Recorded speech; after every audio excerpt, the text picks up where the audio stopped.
Ассаляму алейкум достар, сіздермен Айгүл Жасан, менің каналыма қош келдіңіздер. Бүгін сіздерге өте жұмсақ, дәмді болып шығатын зебра пирогының жасалу жолымен бөлісемін. Менімен бірге болыңыздар. Ең алдымен ыдысымызға жұмыртқаны саламыз. Бізге қажет болатын барлық ингредиенттерді видеоға және де видеоның астында описание бөлімінде жазып кетемін. Енді жұмыртқамыздың үстіне секерді салып, оны екеуін жақсылап миксерлейміз.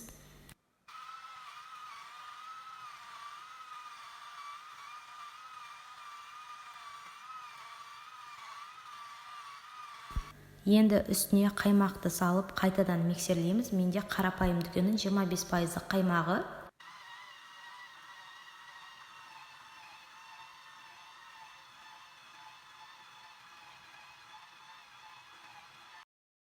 Енді үстіне ерітілген сары майды құйып, қайтадан миксерлейміз жақсылап.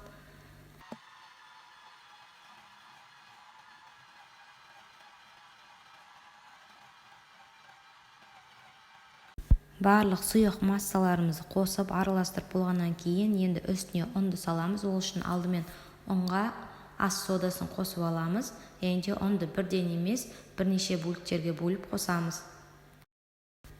Ұнды електен өткіземіз, және де бұл пирогқа қопсытқышты қоспаса да, соданың көмегімен пирог өте жақсы болып көтеріледі.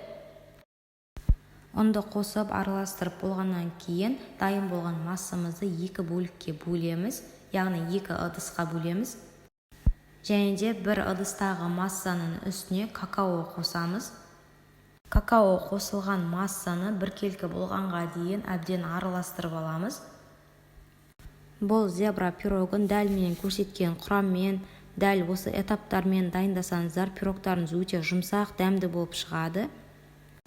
Ендігі кезекте дайын болған массаларымызды мен видеода көрсеткендей етіп, кезекпен кезек формаға құясыздар. Бұл пирогтың құрамы өте қолжетімді және де өте тез дайындалады. Сіздер де дайындап көріңіздер. Және де достар, менің каналыма жазылуға ұмытпаңыздар. Ол үшін видеоның астында подписаться батырмасын бассаңыз болғаны. Ал енді табамызда дайын болған пирогты мен видеода көрсеткендей етіп, таяқшаның көмегімен өрнектеп сызып шығамыз. Сол кезде піскенде ол өте әдемі болып шығады. Дайын пирогымызды 180-200 градуста қызып тұрған пешке 45-50 минутқа пісіруге саламыз. Пісіп шыққан пирогымызды бірден табадан босатып кесе берсек те болады. Көріп тұрғандарыңыздай, құрамында қопсытқыш болмаса да, пирог өте әдемі, биік болып көтеріліп пісіп шығады. Сіздер де пісіріп көріңіздер, сіздерге ұнайды деген сенімдемін. Видео ұнаған болса, лайк басып, комментарий қалдырып, және де міндетті түрде менің каналыма жазылуға ұмытпаңыздар.